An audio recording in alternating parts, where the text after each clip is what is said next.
I was literally just bitching about how there's not nearly enough depictions of contemporary adulthood in modern media, let alone in love stories. And here comes Netflix to say, oh, really, bitch?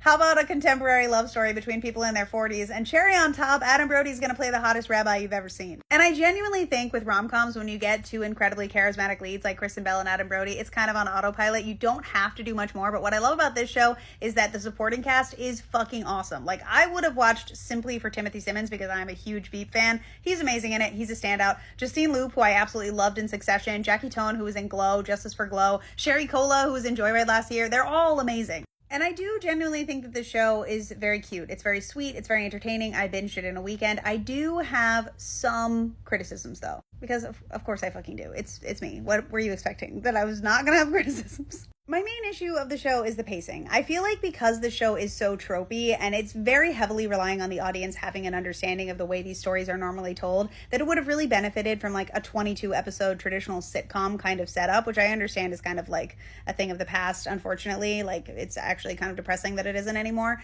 But I don't know. I feel like a How I Met Your Mother kind of situation would work really well for a story like this. Obviously, they're totally different. I'm not saying that it should be exactly the same, but I feel like, you know what I'm saying? Like, if it's not going to be a straightforward rom-com movie that has a clean, wrapped up ending, I feel like there was space for a lot more development and more mess. Because it just felt really weird to me. Like, it felt like the show kind of simultaneously felt like it was just rushing through the timeline to get these two to be like, oh, these two are so in love. But then also by the end of the first season, by the end of the 10 episodes, I felt like the conclusion, the climax, like, wasn't all that dramatic. Like, it didn't feel like there were a ton of stakes at the end of the day. And I think another contributing factor to that is my other main criticism of the show is that the two leads are like very like cool girl coded. They both seem almost like unrealistically perfect and so understanding and empathetic in their relationship with each other. All of the conflict comes from external sources like this, oh, the world doesn't want us to be together, but they're so like perfect that it's almost kind of hard to root for them.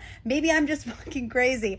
I don't know, but I just felt like there wasn't enough drama. There wasn't enough mess. I'm here to be entertained, you know? I want you to show me at your worst. And Kristen Bell's character, yes, she gets a little bit vulnerable and like a little bit like, you know, insecure, but then she's just so upfront and open about it. And like, they like talk it out within 5 minutes. And it's like, okay, I never really felt like there was any risk here at all, which I don't know, just as a viewer, I feel like I want a little bit more like from an entertainment standpoint. I don't know. I feel like it means something to see characters like make mistakes and like figure it out. And the characters make mistakes. They just feel like so low stakes mistakes that it doesn't even really feel all that important. I mean, even the conflict that she had with her sister, I just felt like wrapped up so quickly and easily. Like, that has not been my experience. But like, I think a good byproduct of this is that I'm really invested in the side characters. I'm incredibly invested in Sasha and Morgan and Esther, Sasha's wife, and her relationship with her daughter and her mother-in-law. Incredibly fascinating to me. Even Rebecca, like the hot rabbi's ex. Like, I'm very invested in them. So I'm very hopeful.